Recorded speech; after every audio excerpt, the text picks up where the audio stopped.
Um pouco dessa pesquisa foi feita quando eu estava fazendo mestrado em teologia aqui na EST, e um pouco também quando eu fiz um seminário de teologia. E até uma coisa meio estranha, porque eu fiz o mestrado antes do seminário. Eu fiz a pós-graduação antes da graduação. É um pouco estranho, mas é porque, na verdade, eu comecei a fazer teologia na EST, depois eu fazia direito ao mesmo tempo, e me formei em direito, e aí me ofereceram uma bolsa no mestrado, eu tranquei a teologia, fiz o mestrado, mas aí depois eu senti falta de uma formação mais sólida, um aspecto mais prático, e resolvi fazer então um seminário. Fiz o seminário Martin Bucer. Então, nesses dois momentos, na teologia na EST, uma perspectiva luterana, como no seminário Martin Bucer, com uma perspectiva mais reformada, calvinista, eu fui desenvolvendo algumas reflexões que para mim eram reflexões, assim, até eu vou dizer, existenciais, porque eu tenho na verdade atualmente eu inclusive pastoreio uma pequena congregação da Assembleia de Deus, ou seja, uma igreja pentecostal. Mas estudei numa instituição luterana e numa outra reformada. Claro, eu também estudei teologia na Assembleia de Deus, e muito antes de estudar nesses lugares eu já estudava teologia na Assembleia de Deus.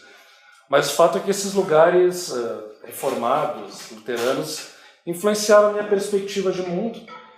E eu sempre, quando eu estudei a teologia da cruz de Lutero, eu vi que aquilo lá era, na verdade, até não apenas um campo da teologia, mas uma perspectiva, quase uma cosmovisão, mas enfim, uma perspectiva teológica, um método, ou uma maneira de se olhar para a teologia, uma maneira de se fazer teologia, que impacta, na verdade, também todas as áreas da vida, e especialmente a espiritualidade.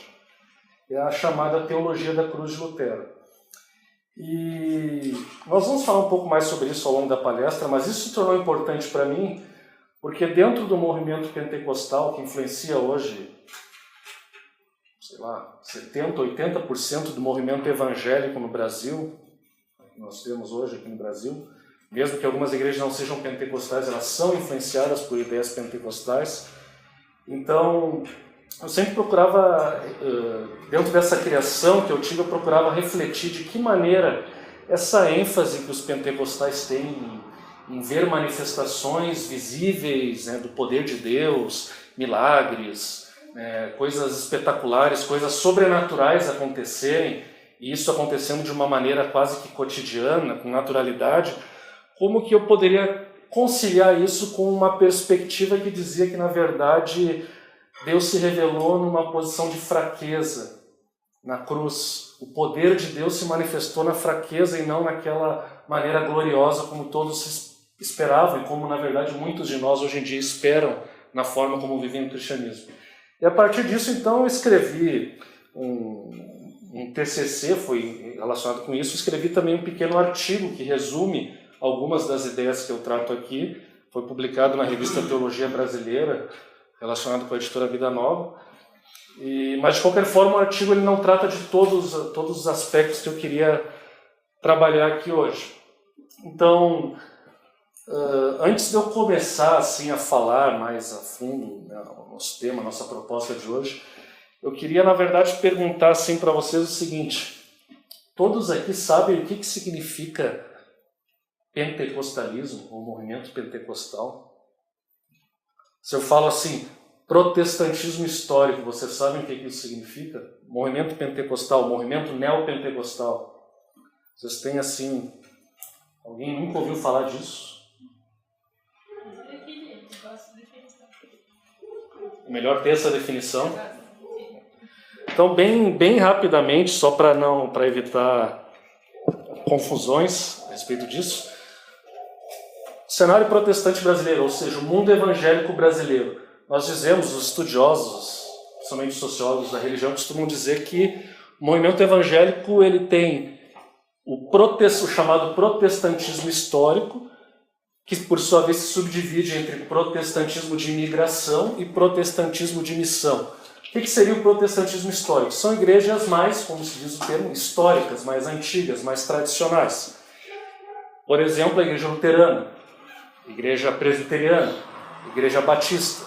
Só que entre essas igrejas há uma distinção, que são aquelas igrejas que vieram por uma questão de imigração, que é o caso da igreja luterana, e até certo ponto a igreja anglicana, e igrejas que vieram como fruto de um trabalho missionário, não da imigração, que é o caso da igreja presbiteriana e das igrejas batistas. De uma forma geral, no Brasil, as pessoas são luteranas porque nasceram luteranas, porque são descendentes de alemães. Mas, de uma forma geral, as pessoas no Brasil são batistas, não porque vieram os alemães, ainda que em alguns casos isso aconteça, mas, essencialmente, a maioria dos batistas não são batistas porque vieram alemães batistas e fundaram igrejas batistas. Não, foi porque vieram missionários, a maior parte deles americanos, que ajudaram a fundar igrejas batistas. Então, esse é o protestantismo de missão. Ele não tem a ver com a imigração, tem a ver com um trabalho missionário explícito. Então, presbiterianos, metodistas, batistas e congregacionais são as principais igrejas protestantes históricas, enquanto que o luteranismo e, até certo ponto, os anglicanos são as igrejas protestantes históricas de imigração. Mas, além desse que é o chamado protestantismo histórico, que são as igrejas mais tradicionais, mais antigas, existe também os evangélicos pentecostais e uma categoria que surgiu nas últimas décadas, os neopentecostais. E o que são os pentecostais e os neopentecostais? Eu não vou entrar em muitos detalhes aqui, mas o movimento pentecostal surgiu no início do século XX, a partir de um grande avivamento nos Estados Unidos, o avivamento da Rua Azusa, no qual se entendia que o falar em línguas estranhas era uma evidência inicial de uma segunda obra da graça, que seria o batismo com o Espírito Santo.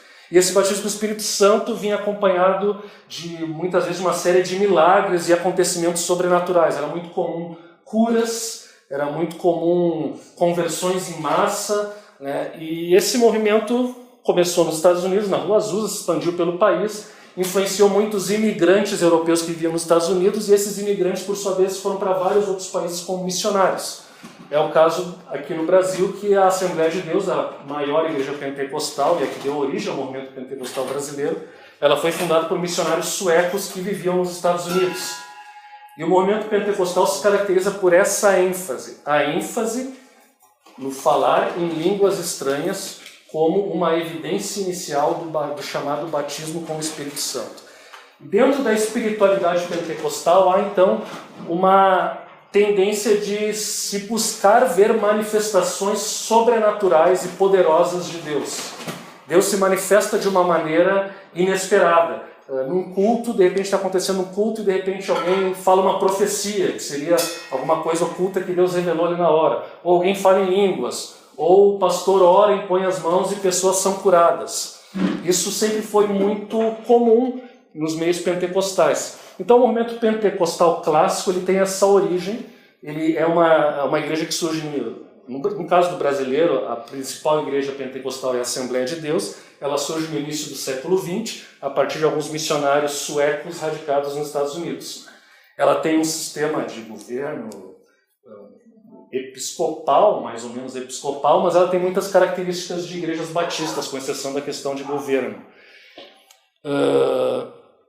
De uma forma geral, também os pentecostais têm uma penetração social muito grande nas classes populares.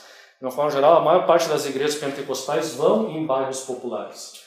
Dificilmente tem uma igreja Assembleia de Deus num bairro nobre de uma cidade. Peguem a Assembleia de Deus de Porto Alegre, por exemplo, a maior parte das igrejas estão em bairros. A sede ela era um bairro que hoje é nobre, mas que não era nobre quando foi fundado. E em cada vila de Porto Alegre tu vai haver uma congregação da Assembleia de Deus, inevitavelmente. Por quê? Porque com o seu discurso, com a sua pregação popular, ela tem uma penetração muito grande em lugares que não eram, de uma forma geral, por várias questões, não eram a prioridade dos missionários, ou quando era a prioridade, os missionários não tinham um alcance tão grande entre essas pessoas. Inclusive, até o próprio catolicismo tinha uma dificuldade de penetrar nesses meios. Então, igrejas pentecostais geralmente incluem pessoas que são marginalizadas na sociedade, pessoas que têm, às vezes, dificuldade de ter acesso à saúde, acesso à educação. Tendência é essa que tem mudado nas últimas décadas, mas, de qualquer forma, majoritariamente, essa também é uma característica pentecostal. Após um tempo, o movimento pentecostal surgiu no Brasil e foi crescendo, teve um crescimento estrondoso, assombroso, a tal ponto que nas primeiras décadas do século XX os pentecostais eram menos de 10%. dos evangélicos brasileiros, dos protestantes brasileiros. Hoje eles são mais de 70% dos protestantes brasileiros. E enquanto o movimento pentecostal crescia, começou a surgir outros movimentos que eram parecidos e que tinham uma origem pentecostal, mas que começaram a apresentar algumas divergências em relação ao movimento originário. Os sociólogos falam numa segunda onda do movimento pentecostal, que aqui começa então aos poucos a surgir aquilo que nós hoje chamamos de neopentecostalismo. E o que é essa segunda onda? Quais as características dessa segunda onda? Elas enfatizavam mais o uso de música, de mídia, eram mais informais, a Assembleia de Deus tem um estilo mais tradicional, mais conservador na ética e na liturgia. Essas igrejas davam uma ênfase maior em exorcismos, né? Ou seja, expulsão de demônios. Isso está presente no movimento pentecostal, mas o movimento pentecostal não gira em torno disso. Mas lá pela década de 50 e 60 começam a surgir igrejas então, que dão uma ênfase maior aos exorcismos e às curas divinas. Parece que a ênfase em falar em línguas estranhas vai se perdendo e, por outro lado, se enfatiza então mais milagres que vão levar as pessoas a terem uma vida melhor, uma cura, de repente alguma coisa relacionada com a prosperidade material. E isso acaba levando então à chamada terceira onda, que é o neopentecostalismo. As ênfases do neopentecostalismo são guerra espiritual, vamos derrotar os demônios que oprimem a cidade, ou demônio, sei lá, o demônio da imoralidade, o demônio do alcoolismo, o demônio do, sei lá, o demônio da guerra, o demônio do conflito. Geralmente é uma explicação, os demônios estão por trás de quase todos os problemas que existem. Isso é uma característica típica neopentecostal. Teologia da prosperidade, outra característica típica neopentecostal, ou seja, o poder de Deus manifesto pelo Espírito Santo, ele não é simplesmente um poder de Deus para que a pessoa fale em línguas, para que o culto seja um culto sobrenatural diferente. Agora ele passa a ter um objetivo, que é o objetivo de levar as pessoas a superarem suas dificuldades financeiras, seus problemas de saúde. Em outras palavras, é quase que seus problemas acabaram agora que você tem Deus, você tem fé. Se você ter fé suficiente, você vai prosperar. A prosperidade é inevitável, o cristão não deve sofrer. E se o cristão está sofrendo é porque tem algo errado, ou é porque ele não tem fé, ou é porque ele está em pecado. Essas são algumas características da teologia da prosperidade. Há uma simplificação teológica, o neopentecostalismo não gosta da teologia, há o que nós chamamos de triunfalismo, ou seja, Deus tem que se manifestar sempre de uma maneira espetacular e sobrenatural. E se isso não acontecer é porque Deus não está presente naquele culto. Deus não falou. Uma simples pregação da palavra, se não acontece algo extraordinário, é porque não há presença do Espírito Santo, não há presença de Deus. É uma outra característica neopentecostal. O rigor moral, agora as igrejas neopentecostais não têm aquela questão de estar separada do mundo, agora elas são mais, como é que eu vou dizer, mundanas. A Igreja Universal, inclusive, há um tempo atrás, o bispo Edir Macedo fez uma manifestação a favor do aborto, por exemplo. Então há uma integração maior com a cultura secular no movimento neopentecostal. E a igreja ela também acaba sendo vista muitas vezes como um lugar em que produtos religiosos são vendidos. Não é uma comunidade onde as pessoas se relacionam e se ajudam mutuamente para derrotar os pecados, mas agora elas vão lá, buscam uma bênção, recebem uma bênção, dão a sua contribuição, vão embora para sua casa e a vida segue. O ideal comunitário ele vai se perdendo. Então, quando nós falamos em movimento evangélico brasileiro, temos que ter isso em mente. Existe o protestantismo histórico, existe o movimento pentecostal, existe o movimento neopentecostal. Sendo que as características do movimento pentecostal e neopentecostal influenciaram de uma forma geral todo o movimento evangélico. Então é muito comum se ouvir falar, por exemplo, em igreja luterana avivada, igreja presbiteriana renovada, igreja batista renovada, e várias igrejas independentes, que não é nem assembleia nem batista, igrejas independentes também, com ênfases que nós diríamos que são mais ou menos pentecostais. Essas igrejas nós chamamos de carismáticas, né? Elas muitas vezes são igrejas históricas, mas que passam por uma influência pentecostal, e aí elas agora admitem algumas questões, assim como, por exemplo, dons de cura, dons de profecia, uma espiritualidade um pouco mais emocional, então elas são consideradas carismáticas. Geralmente elas rejeitam a liturgia tradicional das igrejas históricas. Dito isso, quando eu falei no tema da proposta sobre matriz religiosa, a grande questão é a seguinte: no Brasil, a espiritualidade brasileira, de uma forma geral, ela tem algumas características, e aqui eu falo não apenas dos evangélicos, nem apenas dos cristãos, mas de uma forma geral, as religiões em geral. Há uma série de características que nós encontramos aqui e encontramos também em vários países da América Latina, mas, por exemplo, nós não encontramos isso na Europa. Por quê? Porque o Brasil, historicamente, ele é formado pela conjunção de várias culturas, que tem um peso muito forte. A cultura europeia, e no caso religioso, o catolicismo ibérico, o catolicismo português, a cultura negra, no caso, então, as religiões de matriz africana, tem um peso muito importante na formação da espiritualidade brasileira, e as próprias religiões indígenas, das populações nativas aqui, quando da chegada dos portugueses. Então, essa mistura de tendências, ela forma esse caldo que nós chamamos de matriz religiosa brasileira. E dentro dessa cultura, nós vemos que há, como que eu vou dizer assim, há uma tendência a quase que um rechaço a essas posturas mais racionalistas do mundo europeu ou até mesmo do mundo norte-americano. De uma forma geral, nós poderíamos dizer que o povo brasileiro ele é mais místico. Ele tem uma perspectiva, às vezes, mais mágica da religião. E isso por essas influências. Aquele catolicismo popular que veio de Portugal, da Espanha, ele tem muita ênfase naquela piedade voltada para os santos, e os santos, com a intercessão deles, conseguirem algum tipo de milagre. Jesus passa a ser visto como um ser mais impessoal, afastado, e os santos estão mais presentes aqui na realidade. E as pessoas fazem vários rituais litúrgicos para tentar alcançar algum tipo de graça e ter a sua necessidade atendida. Isso também acontece nas religiões de matriz africana. A partir de algum tipo de ritual, talvez a gente controle alguma força da natureza ou algum poder espiritual, e controlando esse poder espiritual eu posso ou conquistar alguém, ou de repente fazer mal para alguém que eu não goste, ou talvez conseguir alguma coisa material que eu estava buscando.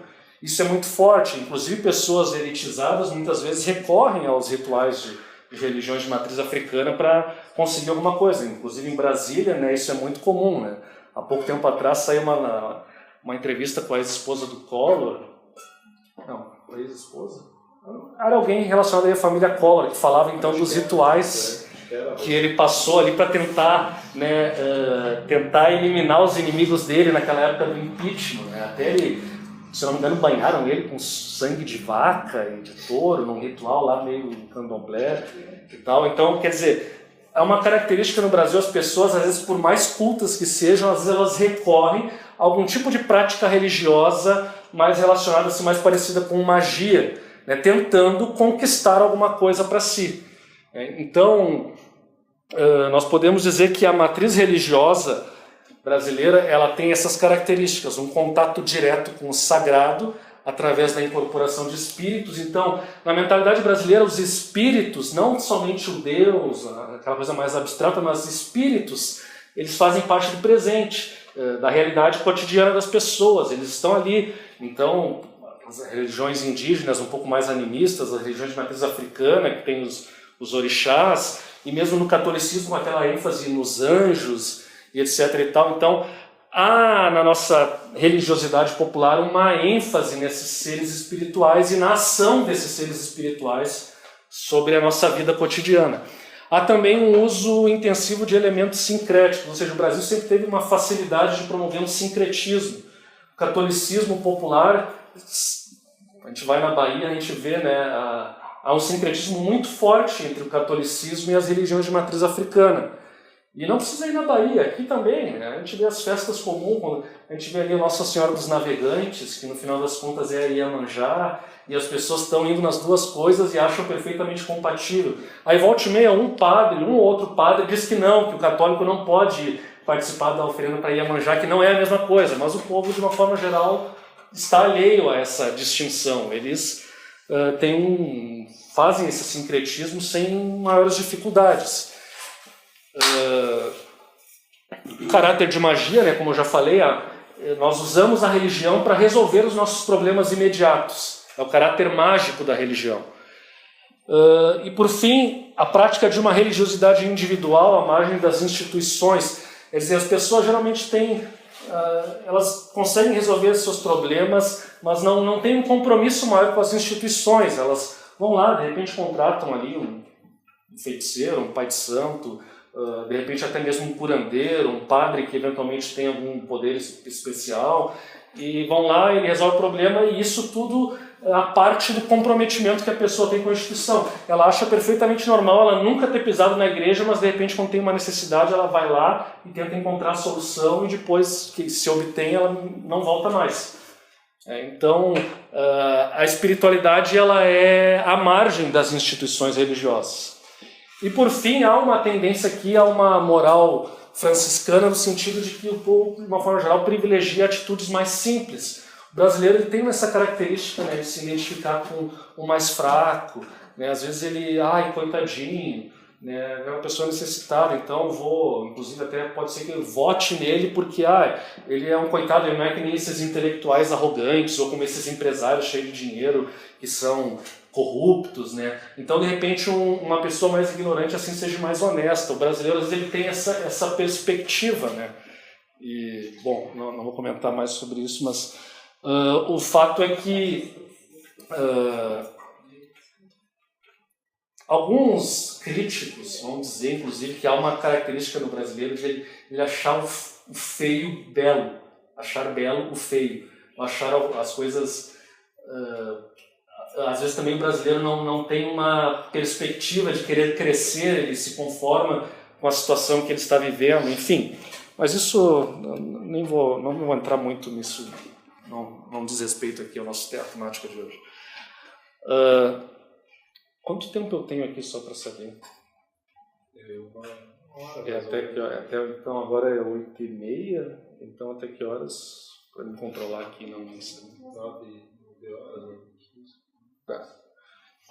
Bom, dito isso, a questão toda é a seguinte: quando os missionários, falamos do protestantismo de missão, né? Quando os missionários evangélicos protestantes chegaram ao Brasil, o que eles fizeram? A maior parte dos missionários vieram com aquela visão mais europeia e iluminista e, portanto, de uma forma geral, eles identificavam essas práticas como superstição, como coisa do diabo, coisa do demônio, e tinham uma espiritualidade mais focada, então, na pregação da palavra de uma maneira mais expositiva ou mais, mais racional. Em alguns casos, as autoridades brasileiras, inclusive, encaravam o protestantismo como modernidade. O protestantismo vai ajudar a promover o iluminismo, né, a racionalidade aqui no nosso povo, vai livrar o povo das suas trevas de ignorância. Então, as primeiras igrejas evangélicas tinham uma pregação que aparentemente destoava dessa tendência, essa espiritualidade brasileira, latino-americana.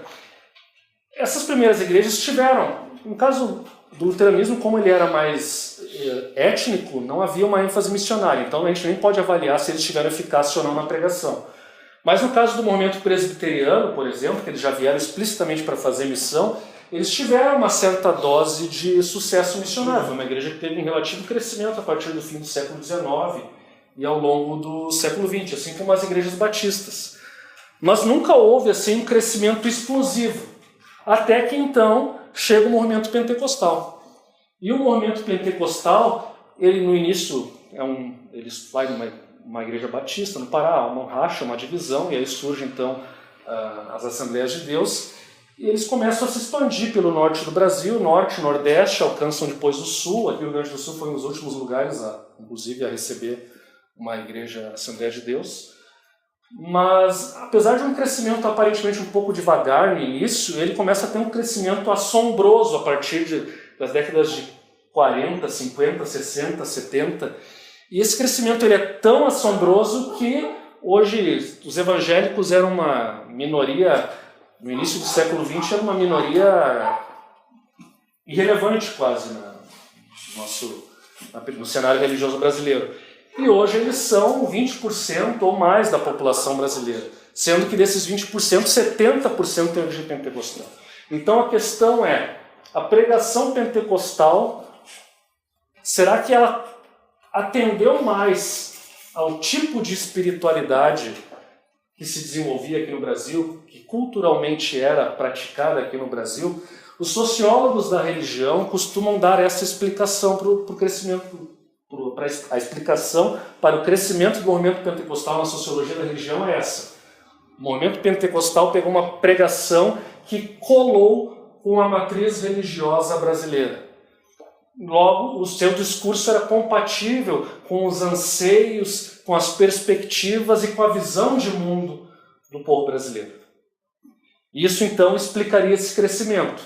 Evidentemente que eu, particularmente, que tenho essa origem pentecostal, eu considero que isso não explica tudo. Eu acho que há uma ação divina, a ação de Deus, e nem de longe essa tese explica, até porque ela tem alguns problemas para explicar todo o crescimento, que eu também não tenho tempo para entrar nisso agora. Mas, de qualquer forma, mesmo que não seja apenas essa a causa do crescimento pentecostal, indiscutivelmente o fato é que o movimento pentecostal tem uma pregação que cola mais com essa tendência. E não só o movimento pentecostal, nem tanto, mas o movimento neopentecostal que surge nos anos 70, ele desenvolve uma série de práticas e de perspectivas teológicas que colam exatamente com esses anseios, ao ponto de hoje alguns se perguntarem se algumas igrejas neopentecostais podem ser consideradas protestantes ou não, por causa dessas tendências que são mais parecidas às vezes com o catolicismo popular, né, do que com o movimento evangélico. E aí nós temos que pensar, o Nicodemos ele escreveu uma vez um artigo falando sobre a alma católica do movimento evangélico brasileiro. E ele diz que há no movimento evangélico brasileiro muitas perspectivas que refletem essa alma católica. E ele diz aqui algumas. Por exemplo, o gosto por bispos ou apóstolos. A concepção de que os pastores são mediadores entre Deus e os homens. O misticismo e apego a objetos sagrados. Essa questão que tem igreja dizer, agora tem a Arca da Aliança, compre a sua miniatura da Arca da Aliança e leve para casa, que é o poder de Deus na sua casa. Ou compre aqui o óleo ungido, que você vai ter um óleo especial que vai trazer algum tipo de bênção. Quer dizer, o apego a objetos sagrados é uma coisa muito semelhante às relíquias do catolicismo, né?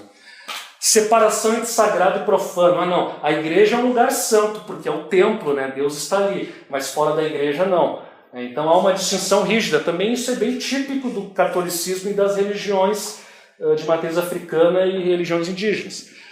A concepção de que os pecados sexuais é que são graves, os outros nem tanto.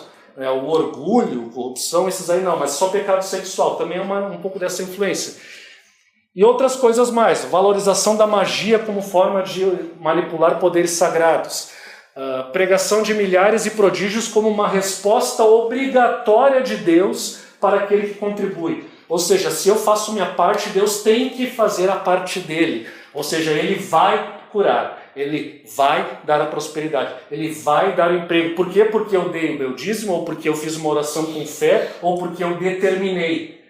Esse tipo de concepção, então, no qual então há uma relação de trocas com Deus. Eu faço uma coisa e Deus, em resposta, me dá alguma resposta.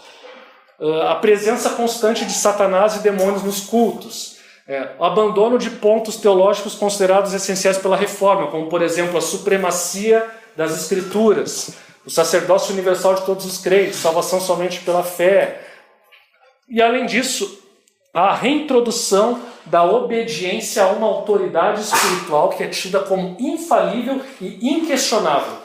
É até pior, na verdade, que a reintrodução do papado, porque tu tem lá um mentor, que é na verdade um guru, e esse guru vai dizer tudo o que tem que fazer, né? Tudo, vai regular. Em alguns lugares isso acontece. E parece que o povo brasileiro, o movimento neopentecostal e muitas pessoas no povo brasileiro, elas gostam de pensar que encontraram uma pessoa que tem um discernimento espiritual e um relacionamento direto com Deus que ela não tem. Então, já que essa pessoa tem esse relacionamento, eu posso confiar nela e tudo que ela disser vai provavelmente refletir o que Deus está querendo, porque ela tem uma coisa especial com Deus que eu não tenho.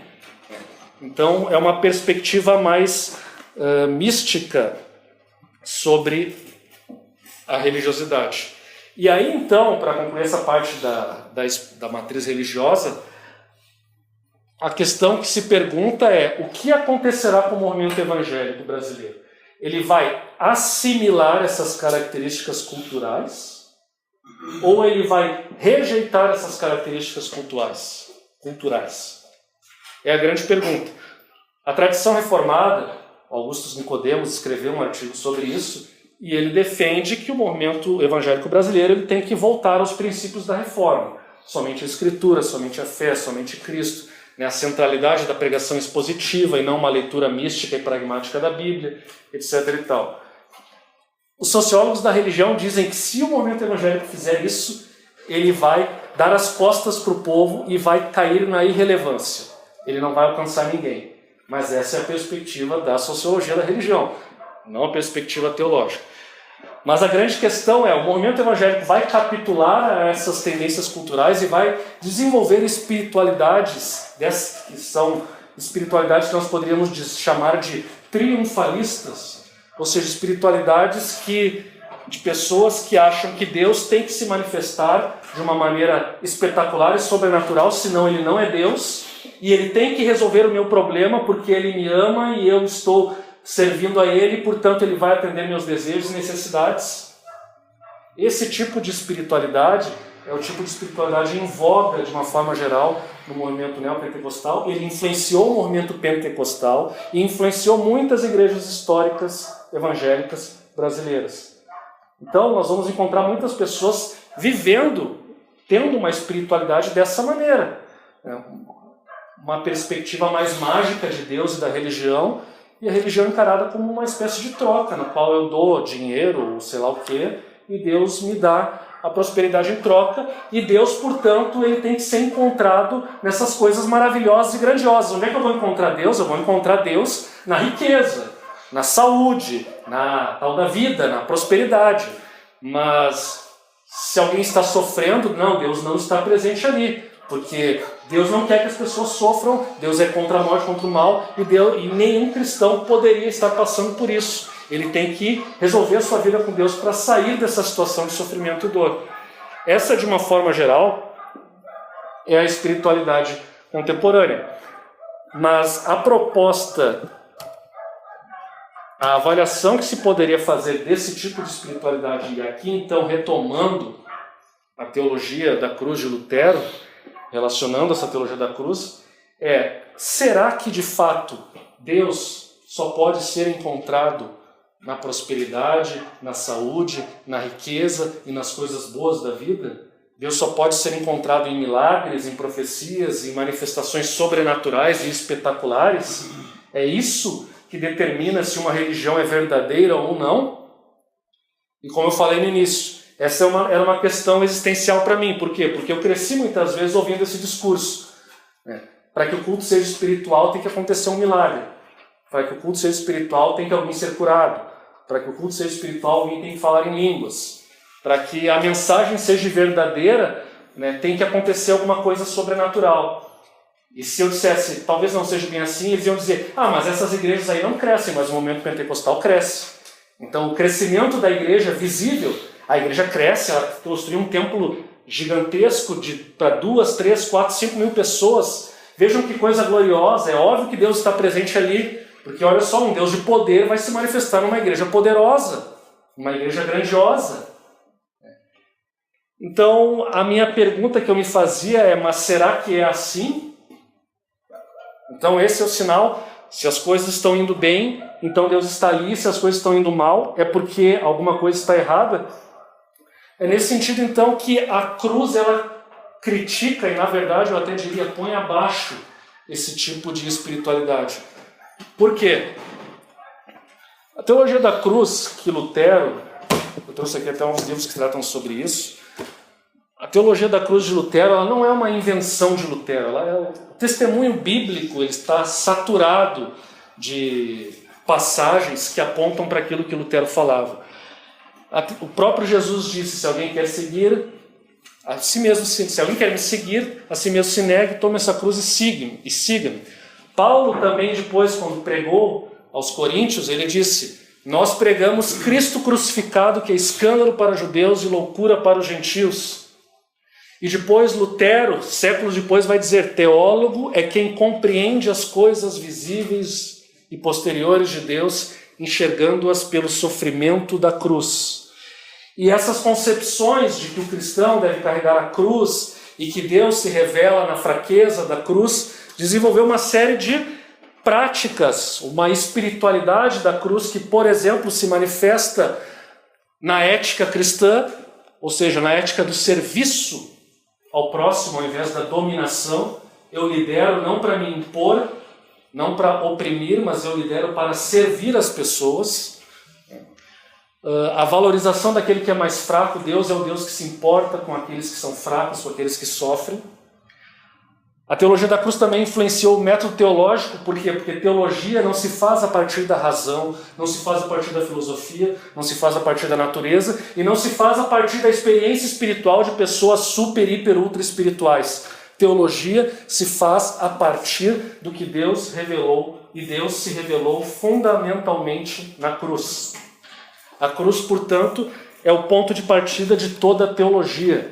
Não se pode fazer teologia a partir da razão humana. A teologia liberal fez isso e ela acabou num Deus que não é o Deus da Bíblia. Não se pode fazer teologia a partir da experiência. Muitos evangélicos hoje fazem isso. Eles têm uma experiência espiritual. A gente chama isso de leitura pragmática da Bíblia. Eu tive um sonho. Eu vi o céu. Eu também vi o inferno. E agora eu vou contar para todo mundo como é o céu e o inferno. E aí pergunta: mas por que tu acha que Deus iria te revelar o céu e o inferno? Ele vai: não, pegue aqui a Bíblia, pega lá 2 Coríntios, tu vai ver que Paulo foi até o terceiro céu e viu coisas que não era lícito falar. Então, se Paulo teve essa experiência, eu também posso ter essa experiência. Então, a Bíblia ela é usada para justificar as experiências espirituais. E essas experiências espirituais fundamentam a construção de uma teologia. Inclusive, muito do que hoje se chama guerra espiritual é isso. Se constrói uma série de conceitos sobre demônios territoriais, que eu tenho que amarrar o valente, e depois que eu amarrar o demônio de Porto Alegre e declarar que Porto Alegre é do Senhor Jesus, e fizer isso, eu então vou estar livre para poder evangelizar Porto Alegre. Mas onde que a Bíblia fala de demônios e espíritos territoriais? A Bíblia não fala. Então de onde que saiu isso? Saiu de um cara nos Estados Unidos que relata que foi missionário em algumas tribos africanas, e ele percebeu que quando fazia isso, quando eles oravam a respeito de demônios territoriais, parece que as portas se abriram e eles conseguiam evangelizar. Então, a partir de experiências espirituais, eles construíram uma teologia sobre guerra espiritual. Mas o fundamento dessa teologia não é o que Deus revelou na cruz. O fundamento dessa teologia é uma experiência espiritual. Mas a teologia da cruz, ela bate de frente com isso. Porque ela vai dizer que tudo na vida de um cristão, inclusive a nossa teologia e a nossa espiritualidade, deve ser avaliado à luz da cruz, porque Deus se revelou fundamentalmente na cruz. Deus não se revelou fundamentalmente por meio da criação ou por meio de milagres. Sim, Ele fez isso. Os céus revelam a glória de Deus. A criação revela algo a respeito de Deus. Os milagres do Antigo Testamento também revelavam algo a respeito de Deus. Mas tudo isso e os milagres que estão relatados na Bíblia, todos eles apontavam para aquele momento da cruz. Portanto, a cruz é o ápice da revelação divina à humanidade. E, portanto, a teologia ela deve partir da cruz e não dos relatos anteriores, e muito menos da natureza ou da criação, ou da razão humana, ou das experiências. E se isso significa que a cruz é o ponto de partida, que consequências práticas isso vai ter? Vejam bem, o que a cruz representa? A cruz é um símbolo de morte. A cruz é um símbolo de destruição. A cruz é um símbolo de humilhação. A cruz é um símbolo de sofrimento. Mas o Evangelho diz que o poder de Deus se manifestou na cruz. Mas como que o poder de Deus vai se manifestar de uma maneira que não é poderosa? Quando a gente pensa assim, o poder de Deus, Deus vai me dar o poder para quê? Para que eu fale e milhões de pessoas acreditem no que eu falei. Para que eu imponha a mão sobre os doentes e eles sejam curados na hora. Para que a igreja tenha um rápido crescimento e se torne uma instituição poderosa. Porque isso são manifestações visíveis de poder. Mas Lutero, Paulo e o próprio Jesus vão dizer que o poder de Deus, aquele poder que salva e redime a humanidade, não se manifestou dessa forma. Ele se manifestou na vergonha da cruz. Na aparente derrota de Jesus, houve a verdadeira vitória. O mal foi derrotado na cruz. A morte foi derrotada pela morte de Cristo. A morte de Cristo causou a morte da morte. Até um livro com um título parecido com esse. O sofrimento de Cristo, portanto, é uma revelação do poder de Deus e não da fraqueza de Deus. Aquilo que nós naturalmente consideramos ruim, para Deus foi bom. E é por isso que a teologia da cruz ela é tão importante para a espiritualidade. Por quê? Porque nós temos ideias naturais sobre como é Deus, ou sobre como Deus deve se manifestar, ou sobre o que significa dizer que Deus é bom, ou o que significa dizer que Deus é amor. Eu tenho ideias que são perfeitamente racionais. Aliás, se vocês pegarem o Espiritismo, é a religião mais racional. Não existe religião mais racional. Eles explicam tudo assim, tudo se encaixa bem direitinho.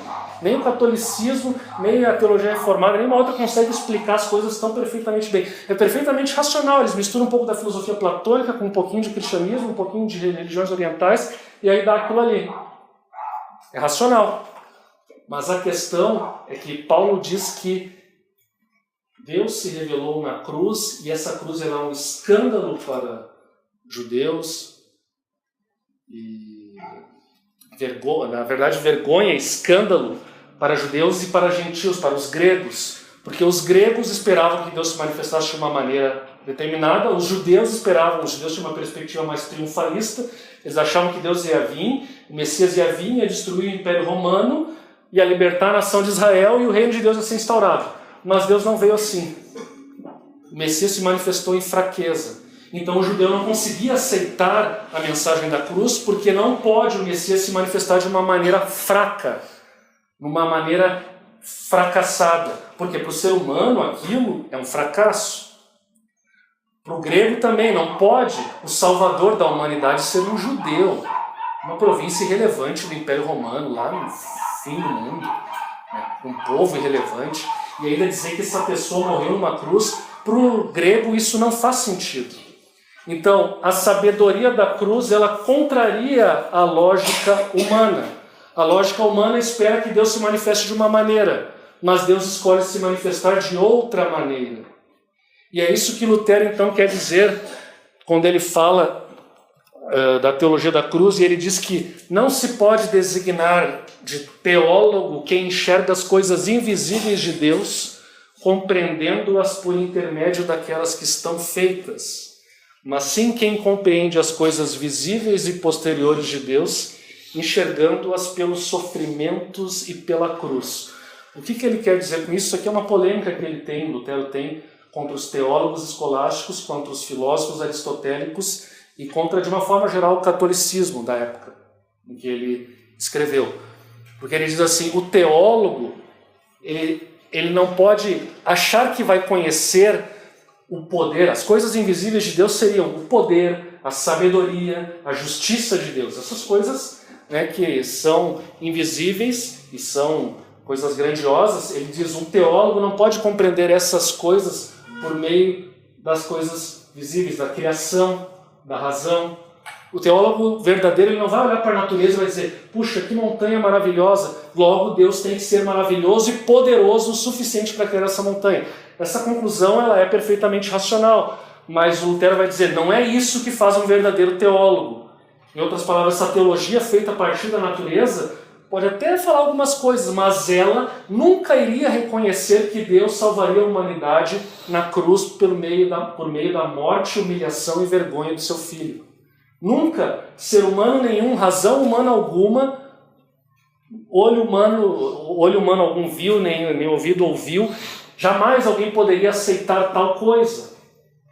Por isso, inclusive, que Jesus sofreu uma rejeição geral quando ele teve seu ministério aqui na Terra.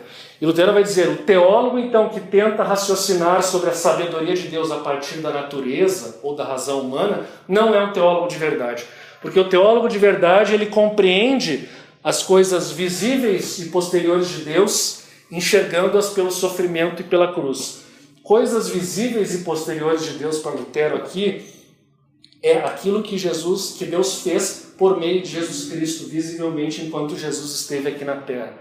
E Jesus revelou o seu poder, teve a sua vitória no sofrimento e na cruz. Então, Lutero está dizendo que o que nós podemos conhecer sobre Deus, verdadeiramente, foi revelado no sofrimento de Jesus na cruz. Mas espera aí, se é o sofrimento de Cristo que revela quem Deus é, o sofrimento, portanto, não pode ser descartado pelo cristão como algo ruim. É a primeira consequência.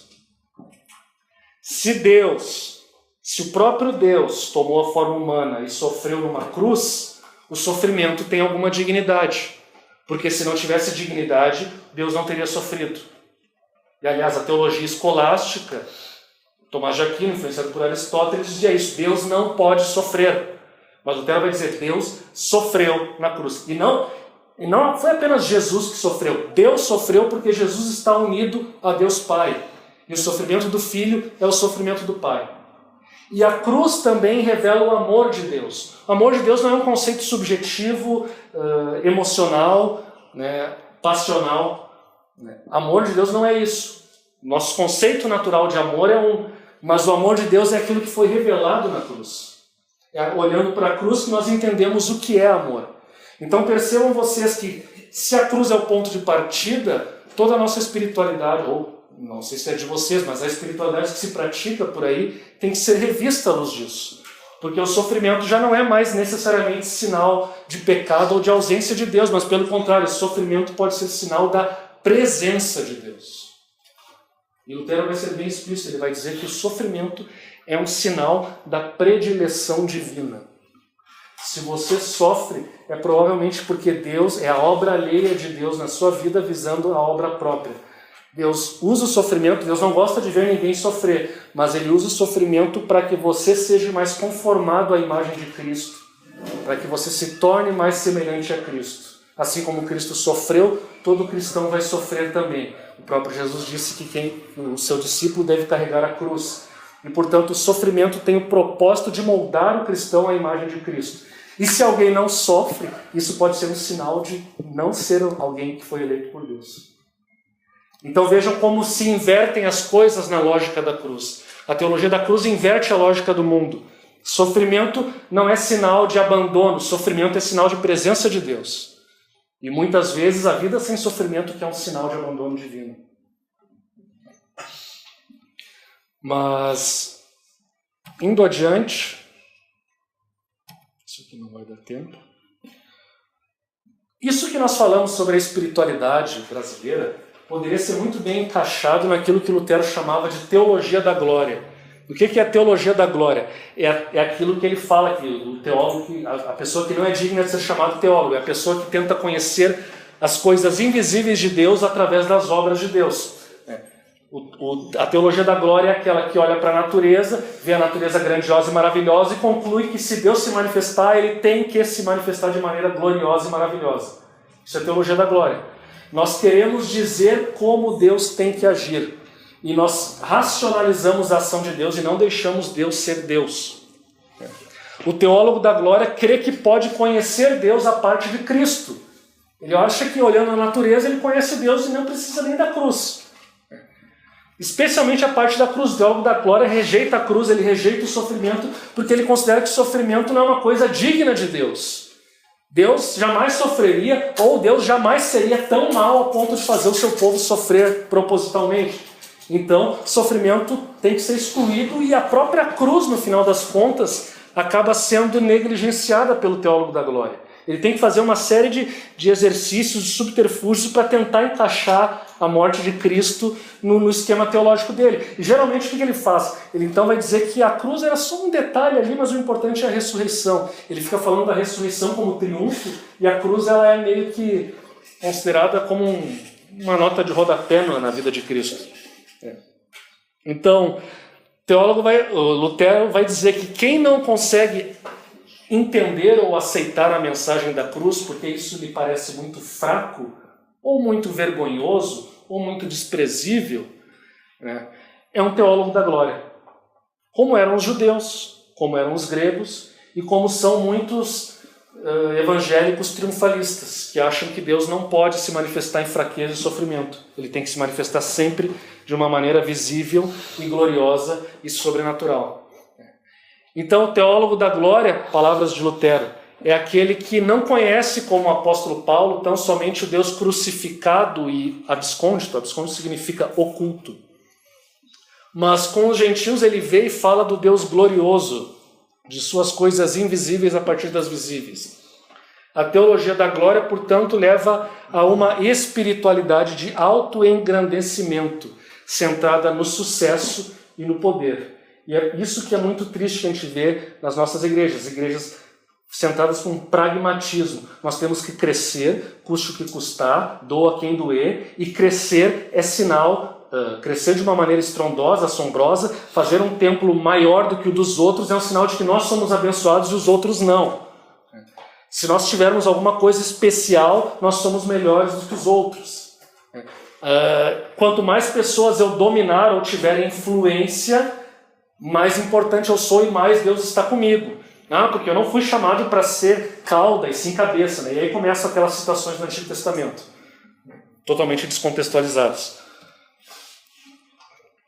Então, e digo mais, aqui já aplicando Lutero para os nossos dias, essa busca que as pessoas têm de evidências do poder de Deus, aquela coisa do ver para crer, se eu ver um milagre eu vou acreditar, né?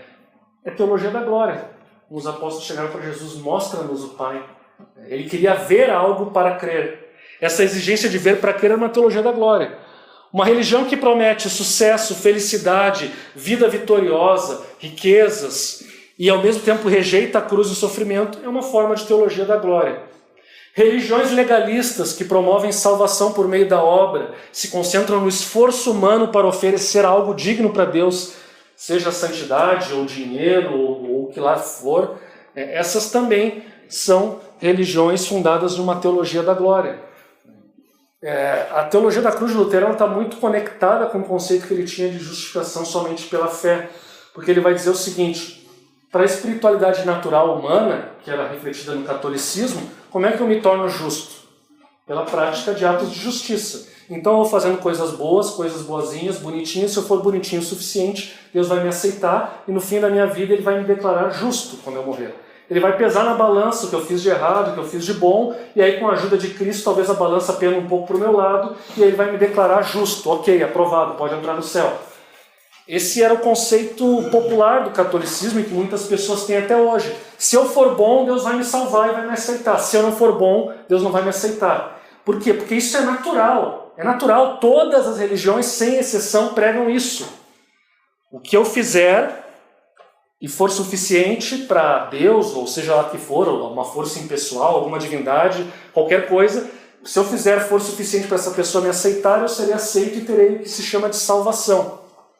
Mas Lutero vai dizer que não. A salvação não é dessa maneira que a razão humana pensa. A salvação é o seguinte: Deus se fez pecado para que nós fôssemos considerados justos. Deus justifica pecadores. Justificação pela fé é isso. Deus não justifica pessoas justas, Deus justifica pecadores. As pessoas que se identificam com Cristo, Deus atribui a justiça de Cristo a elas e Ele salva o seu povo da morte e dos inimigos do seu povo. Justiça, portanto Lutero dizia, justiça na Bíblia, para Paulo, significa salvação de Deus para o seu povo. É Deus salvando o seu povo dos seus inimigos, de Satanás, da morte, enfim. Isso significa justiça. E Lutero se voltou contra o catolicismo porque o catolicismo entendia justiça em termos aristotélicos e em termos jurídicos. Em termos jurídicos, justiça é dar a cada um o que é seu. Isso vem de Aristóteles. Eu faço as coisas justas e sou declarado justo. Mas Lutero vai dizer, não, diante de Deus não é assim, não é o que eu faço, é o que Deus faz. E Deus, portanto, fez algo na cruz E isso, evidentemente, é uma afronta ao orgulho humano, porque o ser humano é salvo não pela sua capacidade, mas pela misericórdia de Deus e somente pela misericórdia de Deus. E por isso, a teologia da cruz acaba com todo o legalismo e com toda a religião de salvação pelas obras. E muito da nossa espiritualidade hoje é voltada, mesmo que inconscientemente, para uma justificação por obras. As pessoas... É o que o Nicodemo chama de alma católica do protestantismo brasileiro. As pessoas acham e pensam que é assim que elas vão ser salvas, se elas fizerem coisas suficientes para agradarem a Deus. Não há nenhuma outra possibilidade de salvação. Mas a teologia da cruz rebate esse tipo de postura. Concluindo aqui, passei um pouquinho do nosso tempo, mas eu vou concluir aqui com algumas teses, assim, tentando... E eu peço desculpas aí se por acaso eu ofendi alguém no que eu falei. E também, se eu fui muito rápido também, pode ser que eu tenha falado termos complexos com uma rapidez que para mim pode ser natural, talvez para quem não está habituado não seja. Mas de qualquer forma, vamos tentar aplicar um pouco isso daqui que nós falamos. Que consequências a teologia da cruz tem para a nossa espiritualidade, portanto? Em primeiro lugar, é o que eu estava falando aqui agora. A rejeição do legalismo e da justiça própria. Não devemos buscar a salvação do nosso merecimento. Nossa espiritualidade não deve ser orientada pelo que nós fazemos para Deus, mas sim pelo que Deus faz por nós. E aqui, esse livro aqui é um livro fantástico, que foi lançado esse ano para os 500 anos da Reforma. Lutero como conselheiro espiritual, pela editora Vida Nova. O primeiro capítulo dele, ele aborda isso, as consequências da meditação sobre os sofrimentos de Cristo na espiritualidade cristã. E ele vai nos falar que o cristão não deve colocar a sua confiança tem que estar em Cristo. Mas muitas pessoas dizem que confiam em Cristo, mas na verdade elas confiam na sua decisão que elas acham que fizeram por Cristo. E ele vai dizer que se a gente colocar a nossa segurança na decisão que nós fizemos por Cristo, nós vamos estar sempre em dúvidas, nos perguntando, mas será que eu aceitei a Cristo mesmo? Será que eu fui sincero aquele dia? Será que de fato... E tem pregador que gosta de fazer um terrorismo com isso. Né? Tu tem certeza absoluta, completa e total que tu aceitou Jesus com todo o teu coração?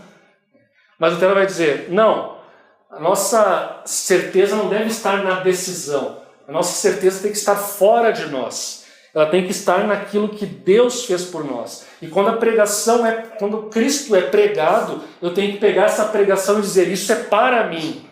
É para mim. Ele morreu por mim.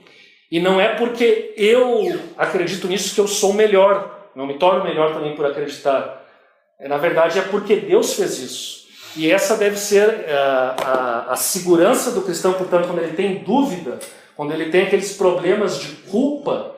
Isso é muito comum na espiritualidade evangélica, com a tendência legalista. Ele tem aquele problema de culpa e acha que Deus não aceita ele acha que não consegue mais, que ele vai até abandonar a fé porque ele não consegue viver num padrão adequado à altura do Evangelho.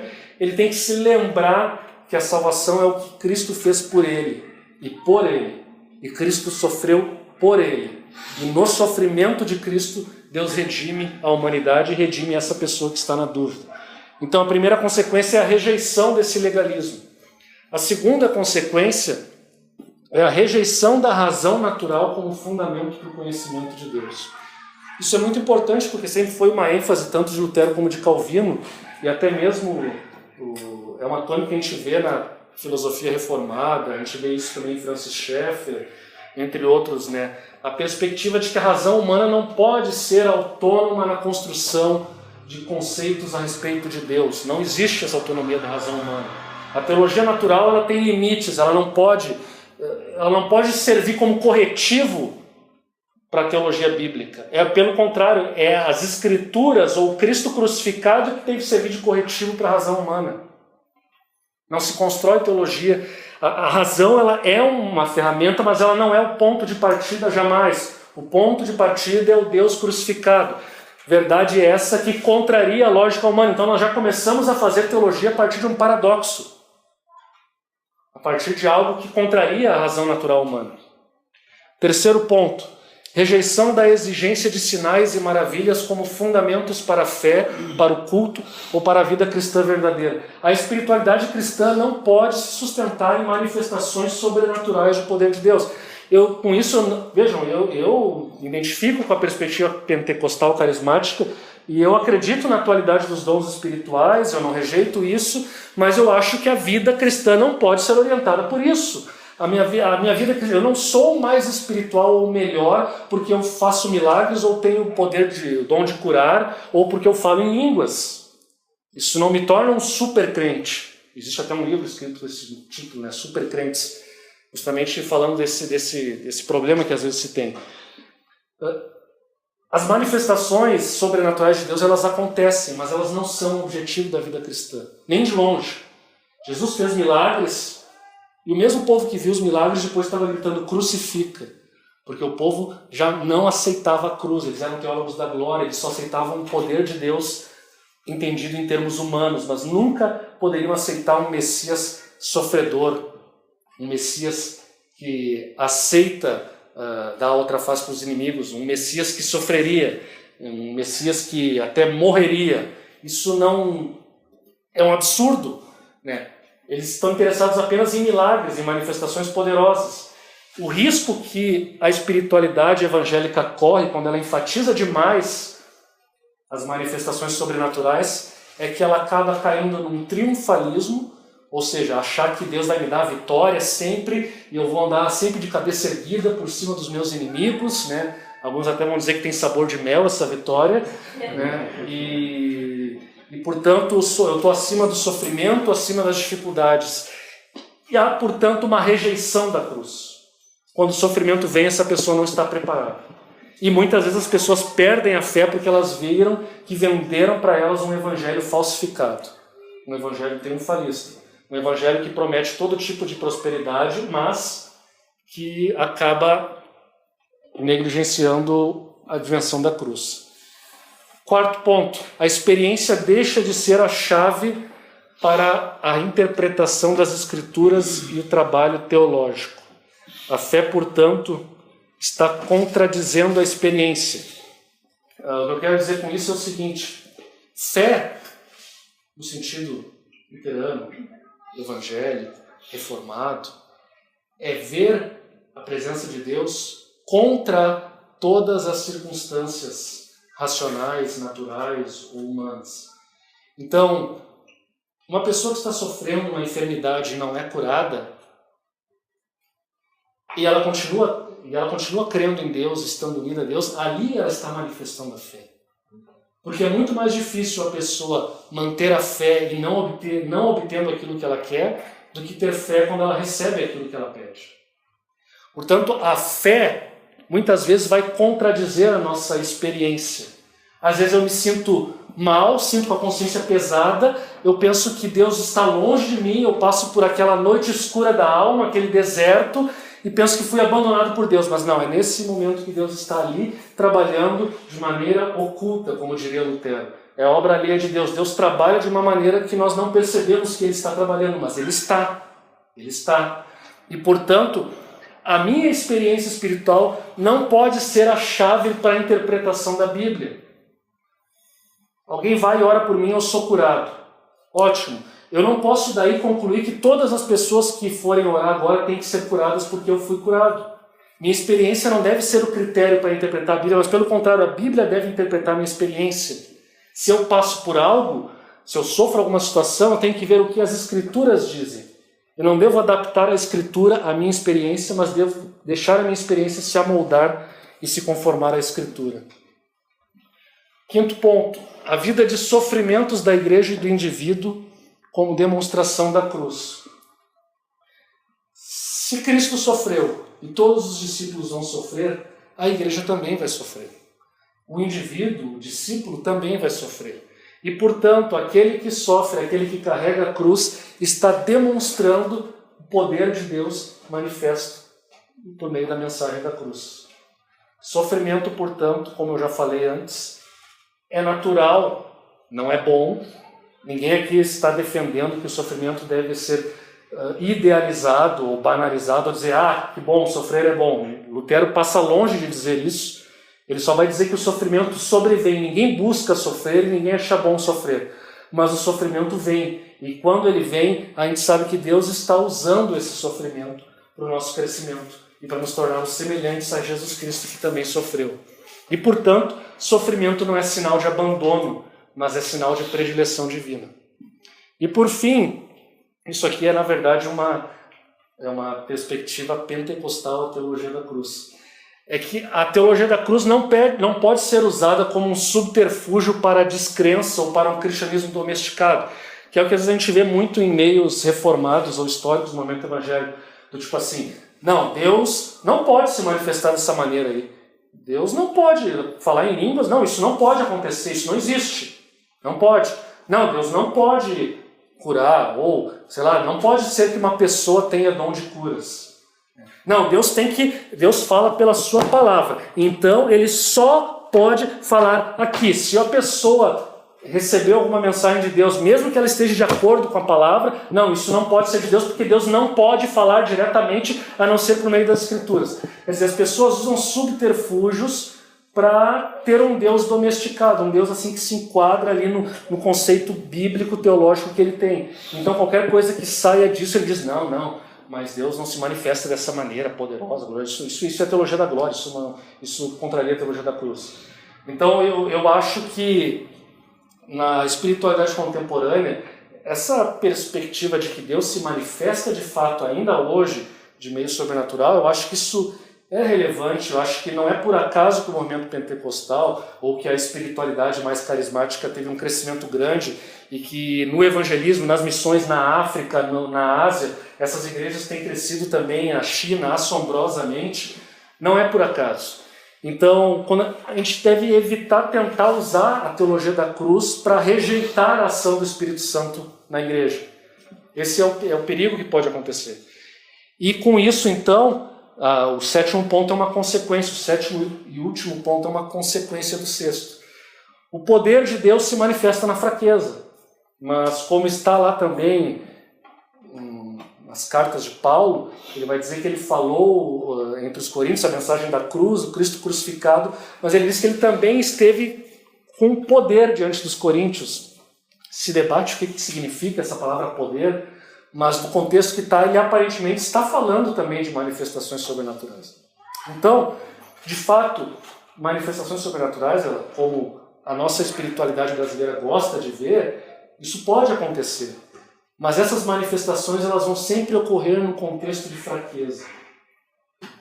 Elas vão acontecer para produzir uma espiritualidade não triunfalista, não que se ache melhor que os outros, ou que acha que está acima dos outros, ou que acha que tem que desenvolver uma mega igreja super poderosa que alcança todos. Não, ela vai desenvolver uma espiritualidade de humildade, de serviço, de compaixão com quem sofre, de compaixão com quem tem dificuldade. E essa sempre foi a característica do cristianismo, por onde quer que ele se expandiu. A concepção de que Deus tem um cuidado com aqueles que sofrem e com aqueles que são pobres. É uma demonstração do amor de Deus e é um poder que, portanto, se manifesta em meio à fraqueza. Com isso, então, eu concluo a minha preleção, seriam essas as minhas palavras. Peço perdão se fui muito longe no tempo. E acho que nós teríamos agora tempo para perguntas, né? E primeiro pedir uma salva de palmas, né?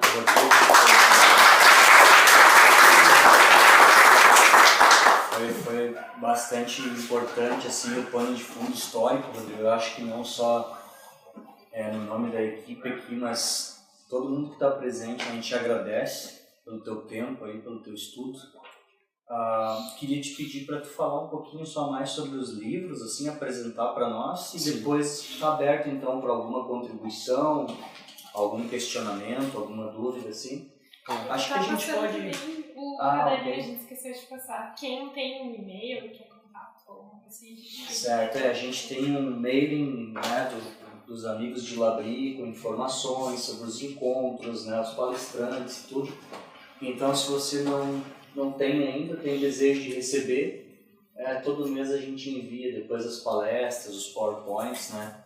Quando o palestrante deixa, né? O Rodrigo vai deixar, a gente usufruir com certeza desse material aí.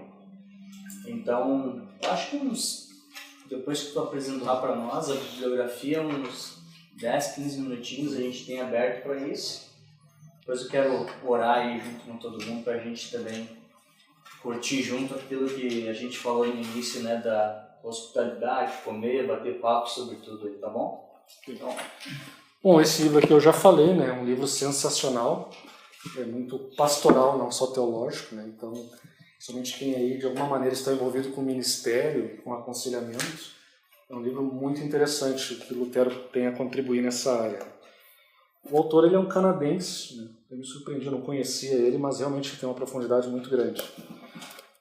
A Teologia da Cruz de Lutero, a base em língua portuguesa, além das próprias obras de Lutero, né, o Debate Heidelberg e o sermão que ele tem sobre os sofrimentos de Cristo estão no volume 1 das obras selecionadas de Lutero, editora sinodal. Mas as fontes secundárias, ou seja, o pessoal que escreve sobre o assunto, são dois livros principais. Um aqui que é bem antigo e que, até onde eu sei, está esgotado. Essa obra aqui é um tesouro, né? A Teologia da Cruz de Lutero.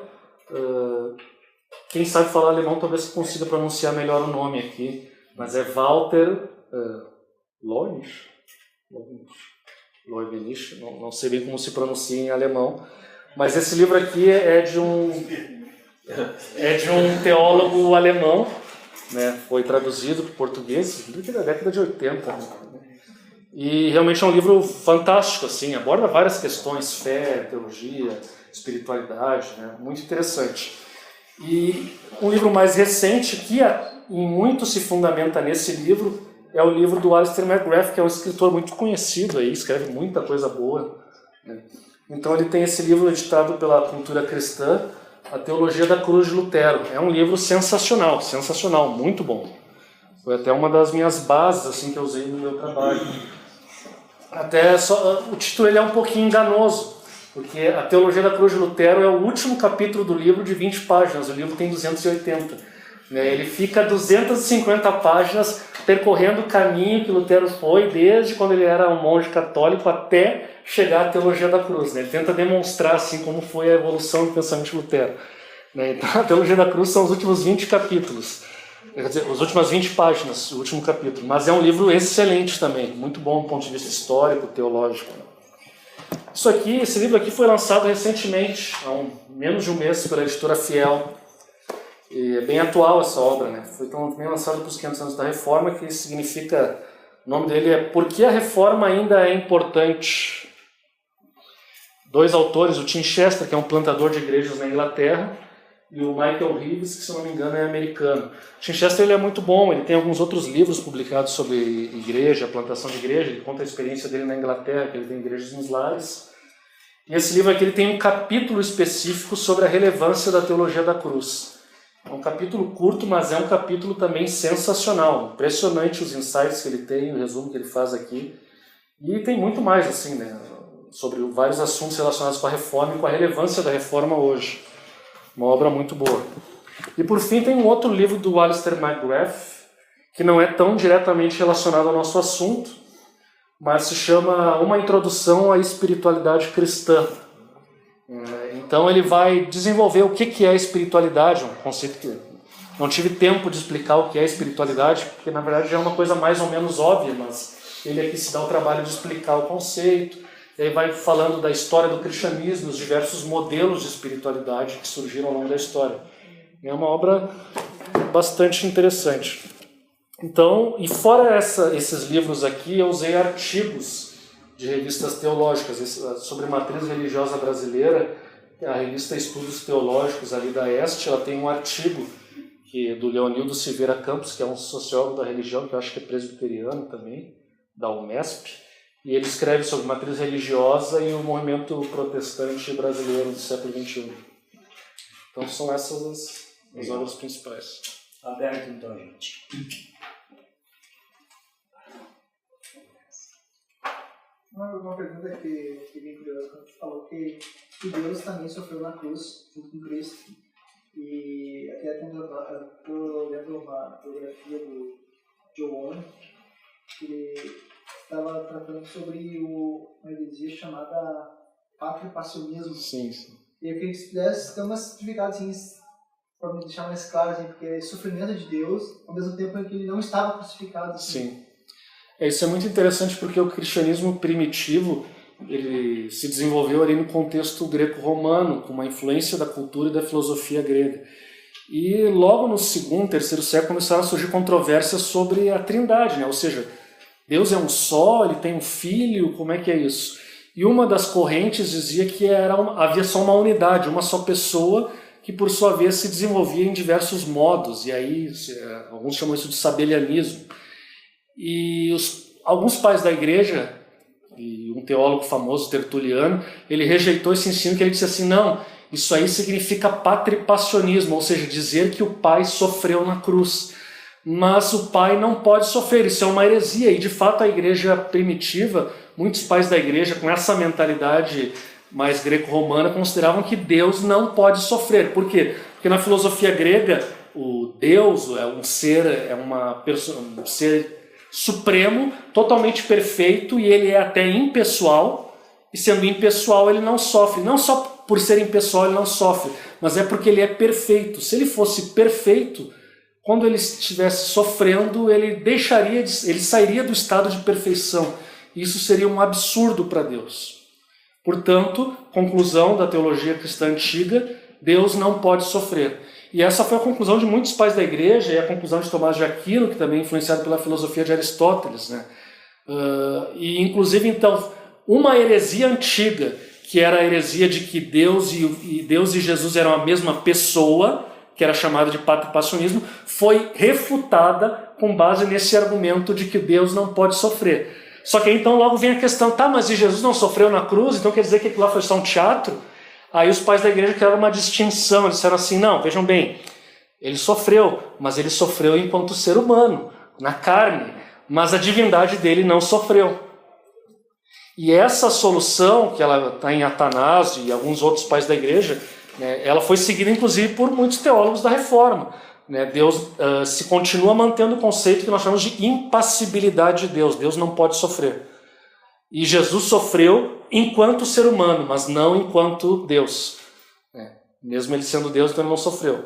Mas aí Lutero ele tem aí a raiz em alguns outros teólogos, né, não é só ele que alega isso, mas Lutero ele vai dizer, não, Deus sofreu, Jesus sofreu, sim, e não só Jesus, Deus Pai sofreu também, porque o Filho tem um vínculo de amor tão profundo com o Pai, que o Pai sofre os sofrimentos do Filho na cruz, ele sofre por enviar o seu Filho. O coração de Deus bate pela humanidade que ele redimiu, e portanto, esse amor de Deus, Deus ama e sofre por amar aqueles que ele vai salvar. Portanto, Deus pode salvar. E isso no século XX deu origem a algumas teologias. Alguns teólogos não tão ortodoxos como Moltmann, né, se aproveitaram da teologia da cruz para desenvolver essa questão do sofrimento de Deus. E aí eles acabam indo longe demais e acabam na heresia também, porque aí começam a desenvolver umas coisas relacionadas com teologia da libertação e outras coisas mais. E chegam a um conceito de um Deus quase que impotente. Um Deus que não sabe o futuro, que não é soberano e que não controla a história. Aí é o teísmo aberto e teologia do processo e tal. Mas assim, só para esclarecer, então parte da teologia cristã antiga dizia que de fato Deus não pode sofrer. E Lutero ele entende que sim. E ele entende que Deus pode sofrer pelo seguinte, que a união da natureza humana e divina é tão íntima, não se misturam, mas há uma união e há uma comunicação de atributos. O divino se transmite para o humano se transmite para o divino. Os reformados não vão ir muito longe nessa comunicação. Mas Lutero vai dizer que por haver comunicação de atributos, então é possível dizer que a natureza divina também sofreu. Eu não sei se... Quero te parabenizar pela fala, para mim que fui criado no contexto severiano quando criança, então a satisfação é um cara assim, peteca, valendo e... vai planeta. É muito bom, é verdade mesmo, quase emocionante assim. Mas voltando pro chão, quero lançar para ti dividir contigo uma interpretação que eu tenho, assim, eu gostei muito da tua abordagem histórica ali, bem lúcido e esclarecido em relação aos processos, até sociológicos da questão, né? Mas daí tu vê assim, um movimento tão importante e relevante, né, nos subsolos urbanos, assim, onde ninguém quer estar, presídio, essas coisas assim, né? Enquanto a gente vê que alguns movimentos assim, mais limpinhos teorizam os negócios, tem uma Irmã Maria lá visitando o presídio, umas coisas bem bacanas, assim, no movimento assembleano, assim. Mas como tu tá tão próximo e as tuas críticas foram bem, os teus apontamentos, na verdade, foram bem cirúrgicos, assim, eu queria ver contigo se tu consegue desenhar alguma, assim, com toda a humildade, assim, né, não querendo jogar regra para ninguém, mas como é que tu vê, assim, que rumo corretivo poderia ter esse movimento tão importante para não repetir alguns erros tão primários, assim, em relação à espiritualidade mesmo, essa concepção um pouco mais aleijada, já que ele domina a linguagem dessas pessoas não alcançadas, que é tão importante que a gente olhe para essas práticas e diz, não, a gente tem que ser um pouquinho mais excelente nessas questões, mas a gente não precisa errar nessas coisas tão básicas. Como é que tu, vendo essa questão, como é que tu, sei lá, imagina um movimento assembleano especificamente aqui, sei lá, 20 anos, assim, como é que tu... Eu acho que o que tem sido muito positivo nos últimos tempos é essa interação do pessoal, porque a Assembleia de Deus, ela sempre, isso é muito curioso, porque ao mesmo tempo que ela tem essa ênfase em coisa sobrenatural, ao mesmo tempo que ela tem um alcance com um povo mais simples, que às vezes não gosta de ler, não gosta de estudar, por outro lado ela desenvolveu uma cultura assim entre os membros de que eles têm que ler a Bíblia. E muitas vezes quando eles começam a ler a Bíblia, eles começam a se interessar por teologia, foi o meu caso. Começam a se interessar por teologia, começam a querer estudar, e aí começam a aprender, e no início o movimento pentecostal dizia que teologia era coisa do diabo, que ir para seminário, o seminário era fábrica de pastor, e que pastor não é fabricado em série, pastor é o Espírito Santo que forma. Então eles eram contra, só que isso foi mudando. E com o passar dos tempos, então, começou a haver uma interação entre o pessoal que estuda na Assembleia de Deus com as outras tradições evangélicas, luterana, reformada, né, anglicana, metodista, enfim, batista. Então essa interação eu vejo como ela muito positiva, porque eu percebo nos lugares que eu vejo que há um interesse muito grande para que o culto agora seja mais centralizado na palavra. Existem duas tendências, na verdade, muito fortes na Assembleia de Deus, muito fortes. A tendência triunfalista, e essa daí para mim vai levar a igreja para o buraco se ela triunfar. É a tendência que só pensa em dinheiro, só pensa em conquista, só pensa em prosperidade, só pensa em mostrar que é importante, que é poderoso, né? Isso vem de muitas vezes pastores têm perspectiva assim, né? Já abandonaram a perspectiva de entrega ao evangelho, de dedicação, agora só estão pensando no conforto pessoal, e aí desenvolvem igrejas que também só pensam nisso, e isso daí vai levar a igreja para o buraco se essa tendência triunfar.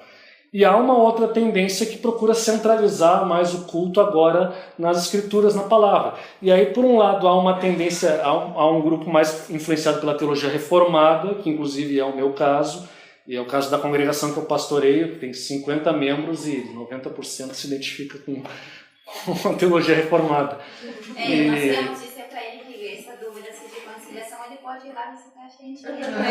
Se quiser visitar, pode ver isso na prática, como é que isso funciona, né? E também há um movimento forte assim que não, nós vamos agora, somos arminianos, então vamos estudar o arminianismo. Então, que bom, os caras estão estudando, estão aprendendo, estão vendo, eles estão rejeitando várias coisas equivocadas que estavam ali no movimento, sabe? Porque esse pessoal que era arminiano roxo, ele também rejeita esse triunfalismo, essa teologia da prosperidade, essas coisas e tal. Então, eu acho que se essa perspectiva mais centralizada na pregação bíblica, a Bíblia como orientação para a pregação, para a liturgia do culto, etc. e tal, e não tanto aquelas questões de que tem que acontecer o sobrenatural. É claro que pode acontecer o sobrenatural, né? Mas o sobrenatural não pode ser banalizado, né? Não, tem que acontecer. E aí, se não acontece, eu aumento o tom da voz, eu grito, eu dou uns pulinhos, eu rodopio, né? Eu chamo o pessoal aqui na frente, imponho a mão, empurro para ver se cai.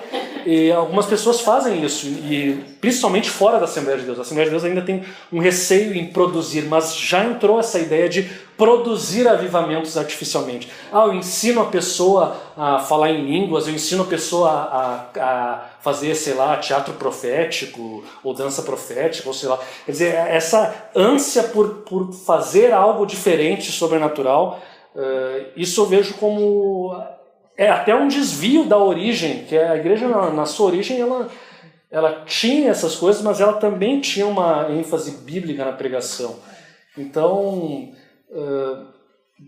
infelizmente se desenvolveu uma tendência mais triunfalista e junto com isso às vezes também a tendência legalista. Então acho que por aí o futuro da Assembleia de Deus ele não é muito bom. Mas, por outro lado, como ela continua a ser a igreja que tem a maior penetração em lugares que as outras igrejas não vão, eu acho que isso ainda vai dar um fôlego ainda para ela continuar crescendo. Isso, inclusive, quando eu andava muito descontente com a instituição, uma das coisas que sempre pesava para que eu não me desligasse da Assembleia de Deus, eu pensava assim, poxa, a Assembleia de Deus, ela, bem ou mal, ela vai lá na vila, está lá na favela. Será que eu não estou querendo sair justamente para ir para uma igreja de classe média, intelectual, que na verdade é o meu perfil, né? Então eu vou para uma igreja onde eu me sinto bem, porque eu quero que a minha espiritualidade seja satisfeita, eu quero me satisfazer. Então eu estou sendo um consumidor de um produto religioso, né? E não um servo. Né? E talvez o meu tempo ainda não tenha passado. E as igrejas históricas, elas às vezes tentam entrar, às vezes conseguem, às vezes não conseguem.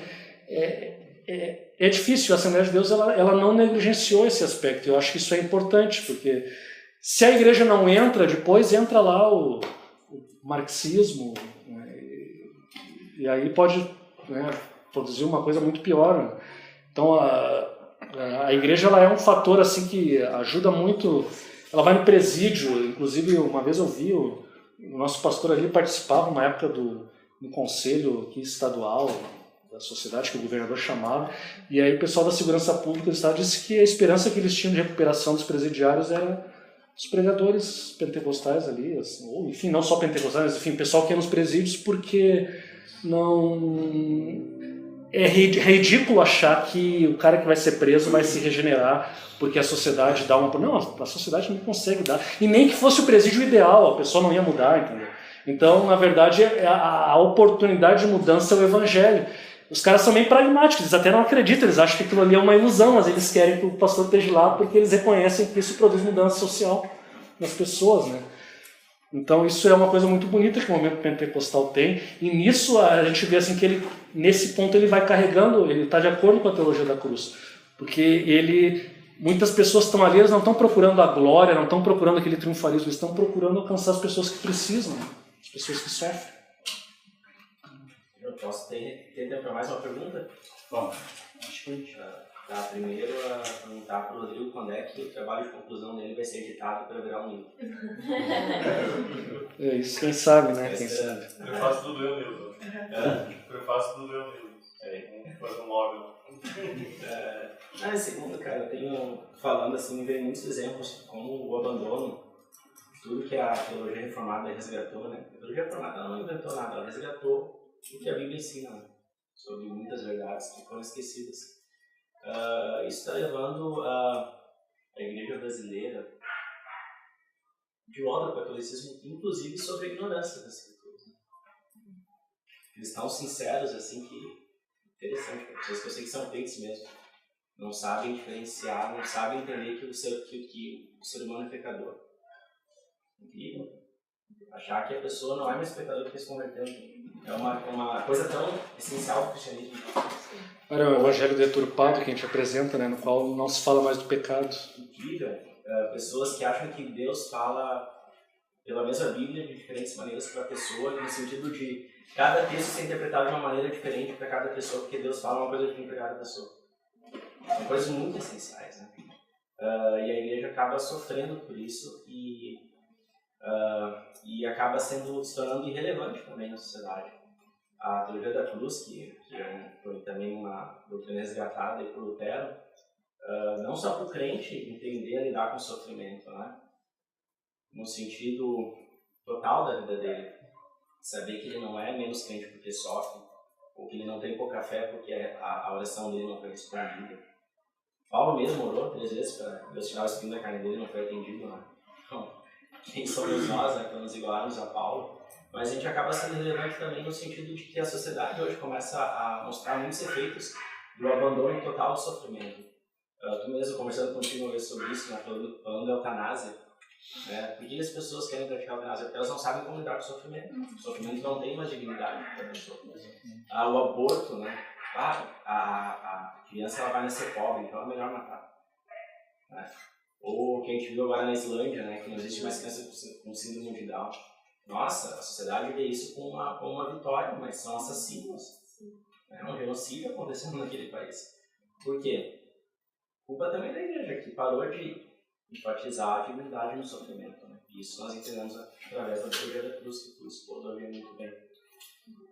Mas a partir disso, assim, eu quero devolver a pergunta que tu fez no meio da palestra. Né? Aqui no Brasil, para onde tu acha que a igreja brasileira vai acabar caminhando? É a tua opinião, porque tu fez a pergunta Cara, tem uma eu tava ficando assim. Uma tendência que acha que por um lado, às vezes parecia que o Bispo Vicente tá ficando muito otimista assim, em relação a uma melhora do nível, sabe? Porque, sei lá, mas é que talvez seja porque eu frequento lugares em que há uma centralidade das escrituras, os princípios da reforma, e não frequento lugares em que a grande maioria dos evangélicos vivencia uma coisa totalmente diferente, né? Mas, assim, quando eu olho, assim, por exemplo, o crescimento da Conferência Fiel, né, que os caras já não tem mais espaço para botar tanta gente lá. Quando eu olho o crescimento da editora Vida Nova e da editora Fiel, que só lançam coisa boa, né, estão crescendo assim assombrosamente. É porque tem alguém que está lendo essas coisas e alguém que está sendo edificado por essas coisas como nunca antes na história. Né? E como o Franklin uma vez falou, né, ele disse que ele vai muito nos eventos da Vida Nova, falar pela Vida Nova, ele disse que assim, quando o evento é em igrejas pentecostais ou carismáticas, diz que acaba o evento, vai aquela galera lá, todo mundo compra, cava os livros de venda, todo mundo compra, pentecostal compra livro até não poder mais. Agora quando vai numa igreja batista, presbiteriana, ninguém compra nada, fracasso de venda. O que talvez seja um pouco problemático é que talvez os pentecostais estejam indo para uma centralização bíblica, enquanto que os históricos estão querendo ir para um lado triunfalista. Então, largando de... não acho mais interessante estudar doutrinas da graça, ou pregação da cruz, ou pregação de pecado. E em muitos casos a gente vê que igrejas históricas que elas não simplesmente se tornam carismáticas, elas se tornam neopentecostais. Elas vão lá, botam, sei lá, teatro profético, dança profética, fazem um monte de coisa assim, várias práticas assim, teologia da prosperidade, né, vitória, se tu der o dízimo, se tu fizer uma campanha, se tu comprar o objeto tal, tu vai receber uma bênção especial. Então, às vezes em igrejas históricas tu vê isso, então, enquanto que o movimento pentecostal parece que está se protestantinizando, ou se reformando, o movimento reformado, o evangélico tradicional, às vezes parece que está adotando algumas práticas neopentecostais, que o pentecostalismo já viu que não dá certo também. Quer dizer, ele dá certo para algumas coisas. Se o teu objetivo é encher a igreja, arrecadar dinheiro, ele dá certo. Mas se o teu objetivo é pessoas transformadas pela palavra, pessoas essas que, por sua vez, vão influenciar a sociedade, né, com a sua visão de mundo cristã, e vão talvez ajudar a construir uma sociedade melhor, aí realmente não está dando certo. E aí vem de novo a grande questão, né? A gente nem discutiu isso aqui, mas o Max Weber, ele dizia que o movimento reformado ajudou a produzir um desenvolvimento sem precedentes na Inglaterra, na Europa, nos Estados Unidos, né, com aquela perspectiva ética do calvinismo. No Brasil, o movimento evangélico cresceu assombrosamente, mas a gente não viu essa transformação social assombrosa que aconteceu na Europa, na Inglaterra e nos Estados Unidos.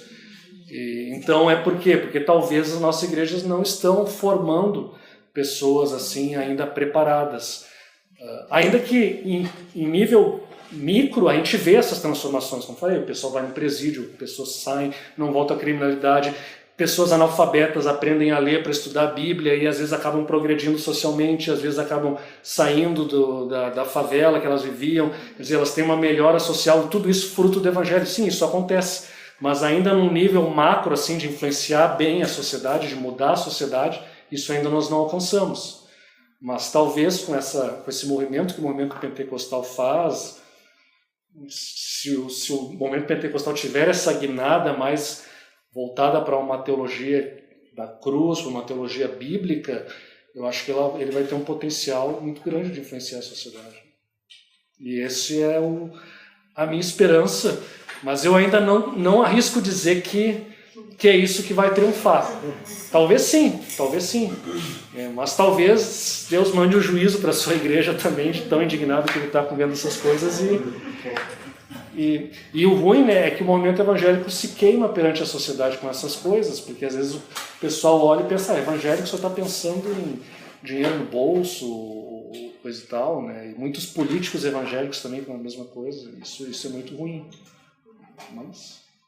Tá certo. Bom, gente, a gente tem um tempo agora então para ficar junto, comer alguma coisa, tem chá ali, acho que tem café também, né? Obrigado por preparar tudo para nós aqui. E vamos orar. E aí a gente está com tempo livre para conversar. O Rodrigo vai ser explorado certamente mais um pouco aqui. E vamos orar então, juntos. Obrigado, Senhor, porque Tu é muito amado, bondoso conosco. Obrigado pela vida do Rodrigo, sua família, a história da vida dele, ímpar. Tenho certeza que não só comunicou muito e inspirou a mim e a alguns aqui, mas a todos, assim, nós te agradecemos por isso, é graça tua também. E eu acho que um pensamento, Senhor, diante de Ti nessa noite de gratidão tem a ver com a pluralidade da Tua igreja na história, né?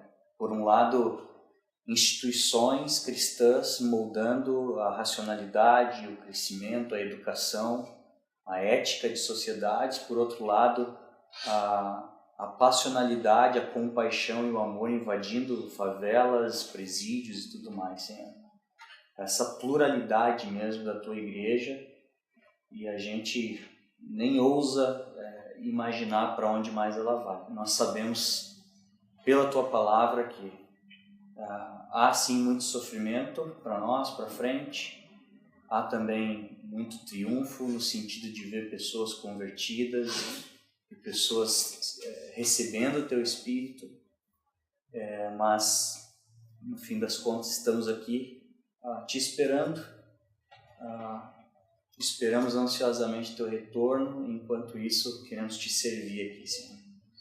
E que a nossa espiritualidade tenha um equilíbrio, se eu posso dizer assim, na lente da cruz e também na lente da glória, no sentido positivo de quão glorioso realmente Tu é na Tua criação e tudo mais, Pai. Muito obrigado mesmo.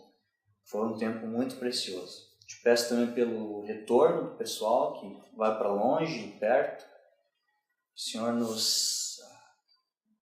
nos cuide, nos leve em segurança, e se assim não for, nos dê essa dimensão da humildade da cruz, de saber que o sofrimento tem um eixo fundamental para que a gente seja mais parecido com o Teu Filho Jesus. Oramos em nome de Cristo.